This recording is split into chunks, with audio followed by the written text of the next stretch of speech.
शेतकऱ्यांना बँकेचे पत्र आलेले आहेत की कर्ज नाही, असं आहे की आता तर खरीपाचा हंगाम सुरू झालाय, त्यामुळे आता कर्ज भरा अशा पद्धतीचं काही कारण नाही. आता तर कर्ज आता घेतलेलं आहे शेतकऱ्यांनी. हे कर्ज भरण्याची वेळ तर वर्षभरानंतर येणार आहे. काहींना जुने असू शकतात, पण अशा परिस्थितीमध्ये जर कुठली बँक वसुली करणार असेल तर ते करू नये असं त्यांना सांगण्यात. भरपाईचं बोला. सगळ्यांना सरसकट जी काही आपल्या शेतकऱ्यांना मदत आहे ती सगळी मदत आम्ही करणार आहोत. आणि नुसती मदतच नाही तर साधारणपणे आपल्याकडे टंचाईच्या वेळी जे काही नॉर्म्स आहेत ते सगळे नॉर्म्स अतिवृष्टीलाही लागू करणार आहोत आपण, आणि त्याप्रमाणेच शेतकऱ्यांना सर्व प्रकारची मदत केली जाईल. मदतीची मागणी अशी होते, मात्र पंचनामे करणं सध्या शक्य नाही, सगळं पाण्याखाली आहे आणि किमान 6-7 दिवस शक्य नाही. ही मदतीची किंमत घडणार कशी? असं आहे की पंचनामे जे आहेत ते जेवढे आमच्याकडे येत आहेत त्याच्यावर आम्ही कारवाई चालू केली आहे. बाकी आम्ही सांगितलंय जिथे करणं शक्य नसेल तिथे नुसतं ड्रोनने देखील पंचनामा केला तरी चालेल. ड्रोनचा पंचनामाही आम्ही मान्य करून घेऊ.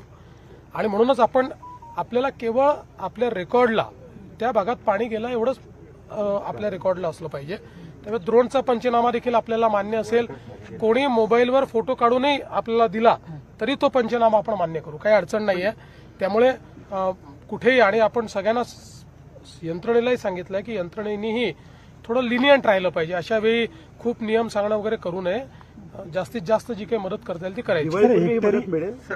ही दिवाळीपूर्वीच आपण मदत देणार आहोत. आपले जे एनडीआरएफचे नॉर्म्स आहेत ते आता केंद्र सरकारने रिवाईज केलेले आहेत. ते रिवाईज नॉर्म्स पूर्वीपेक्षा त्यांनी वाढवलेले आहेत. त्याच नॉर्म्सनी आपण मदत करणार आहोत. मागच्या 60 वर्षात एवढा पाऊस पडला नाही, एवढा पाऊस पडलेला आहे. पर्यावरणाचा समतोल बिघडलेला आहे. त्यासाठी शासकीय स्तरावर काही प्रयत्न केले जाते? नाही, हे खरंच आहे. आणि म्हणूनच आपण आता नानाजी देशमुख कृषी समृद्धी योजना जी मराठवाड्याला लागू केली आहे ती योजना ही क्लायमेट रेझिलियंट ॲग्रिकल्चर ज्याला आपण म्हणतो, म्हणजे वातावरणाच्या बदलाचा परिणाम न होणारी शेती. तर अशा प्रकारच्या प्रॅक्टिसेस या डेव्हलप करायचा प्रयत्न त्या योजनेच्या माध्यमातून आपण करतोय. वर्ल्ड बँकेने जवळपास 6,000 कोटी रुपये आपल्याला त्याला दिलेले आहेत. याच्या व्यतिरिक्तही आपल्याला आताचे जे काही हे बदलते पॅटर्न्स आहेत या पॅटर्न्सवर आधारित आपल्याला काम करावं लागेल. पण हे लॉंग टर्मचं आहे. आज तातडीची मदत देणं गरजेचं आहे. मला एक गोष्ट आपल्याला सांगितली पाहिजे की यावेळी आम्ही सगळ्यांचे पंचनामे येतील मग आपण ते देऊ मदत. 6-6 महिने अनेक वेळा मदत मिळत नाही. यावेळेस आम्ही ती पद्धत बदललेली आहे. जसे एका तालुक्याचे आले, एका गावाचे आले तरी आम्ही त्या ठिकाणी मदत करतोय. कालच आपल्याला माहिती आहे की जवळपास 2200 कोटी रुपये काल आम्ही रिलीज केलेले आहेत. त्यामुळे दिवाळीपूर्वी आम्ही सगळ्यांना मदत करू. ओला दुष्काळ जाहीर करा अशा पद्धतीची मागणी होते, मात्र ती टर्मच नाही कुठे असंही सांगण्यात येतं. मग काय सत्य असं आहे, ओला दुष्काळ ही बोलीभाषा आहे.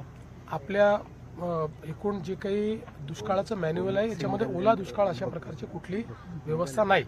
तथापि मी त्याचा अर्थ असा समजतो की साधारण दुष्काळाच्या काळामध्ये ज्या ज्या आपण वेगवेगळी सूट किंवा वेगवेगळ्या योजना राबवतो त्याच्यातले पिण्याच्या पाण्याचा दुष्काळ नाही तर पिण्याच्या पाण्याचे सोडून बाकी सगळ्या योजना इथे राबवल्या पाहिजेत ते आपण राबवू. त्यातले सगळ्यात प्रमुख काय असते तर आपण विजेचं जे बिल आहे ते विजेचं बिल आपण रद्द करतो, म्हणजे ते तेवढ्यापुरतं स्थगित करतो. पण आता तर आपण विजेचं बिलच घेत नाहीये, त्यामुळे विजेचं बिल आपण घेणार नाहीये. याच्या व्यतिरिक्तही टंचाईच्या वेळी ज्या ज्या आपण उपाययोजना लागू करतो त्या उपाययोजना लागू करा असा त्याचा अर्थ आपण घेऊया आणि ते आम्ही करणार आहोत.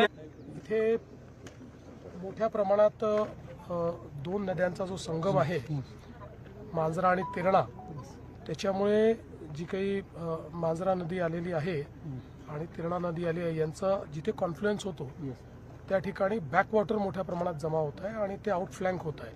आणि त्यामुळे या सगळ्या गावात पूर्ण पाणी शिरतं आहे आणि विशेषतः शेतकऱ्यांना पूर्ण कंप्लीट त्यांची जी शेती आहे ती पाण्याखाली गेलेली आहे. म्हणजे आपण स्वतःही पाहू शकतो की मोठ्या प्रमाणात सगळं पाणीच त्या ठिकाणी दिसतं आहे. म्हणजे एकीकडे पिकाचं तर नुकसान आहेच पण जमीन वाहून चाललेली आहे, खरडून चाललेली आहे. अशा प्रकारची परिस्थिती आहे.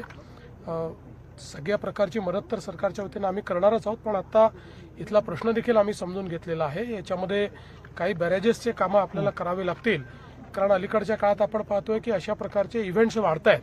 म्हणजे पाऊस जो आहे हा महिन्याभराचा 3 दिवसात पडतो आणि मग एकदम डिस्चार्ज जो आहे हा खूप मोठ्या प्रमाणात वाढतो. आणि मग अशा वेळी ज्यावेळी 2 नद्या एकत्रित येतात त्यावेळी एका नदीच्या फ्लोमुळे दुसऱ्या नदीचा फ्लो वाढतो आणि मग ते पाणी आतमध्ये येतं.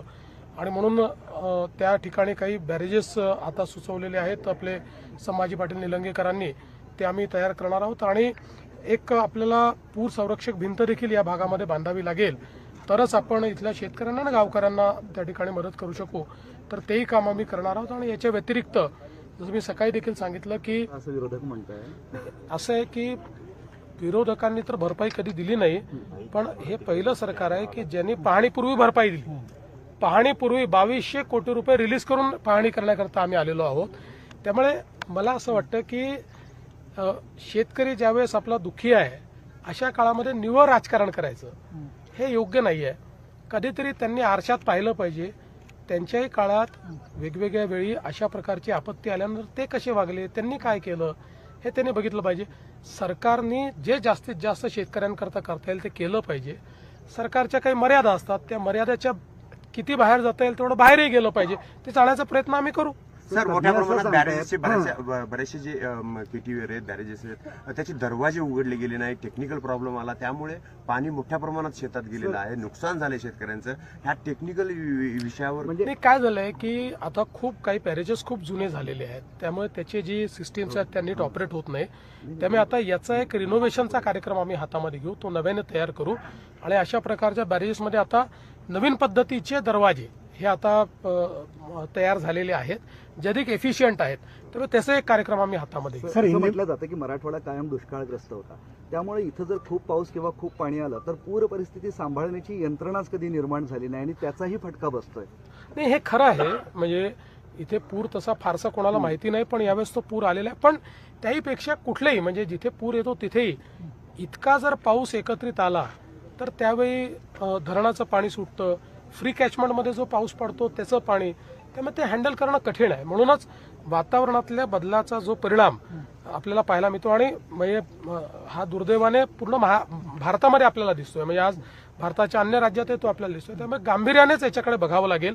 आपल्याला क्लायमेट रेझिलियंट अशा प्रकारचं म्हणजे वातावरणातल्या बदलामुळे जो परिणाम होतोय तो कसा आपल्याला ॲब्झॉर्ब करता येईल अशा प्रकारे पीक पद्धती देखील पुढच्या काळामध्ये तयार करावी लागेल. ज्यांच्या जमिनीत खरडून गेल्या, जमिनीमध्ये मातीच राहिली नाही, तर त्या संदर्भात काय उपाययोजना करणार? ज्या जमिनी खरडलेल्या आहेत त्याकरता आपला एक स्टँडिंग ऑर्डर आहे, त्याला आपण मदत करतोच. पण आता आमच्याकडे मागणी आली आहे की ही मदत कमी पडेल, ही वाढवली पाहिजे, तर ती सरकार वाढवेल. मराठवाड्याचं मोठ्या प्रमाणावर नुकसान झालेलं आहे की मोठे पॅकेज नाही, निश्चितपणे आम्ही मराठवाड्यामध्ये नुसतं शेतीची मदत नाही, तर आता जिथे रस्ते खराब झाले आहेत, इन्फ्रास्ट्रक्चर खराब झालं आहे, त्याला सगळ्याला मदत करू.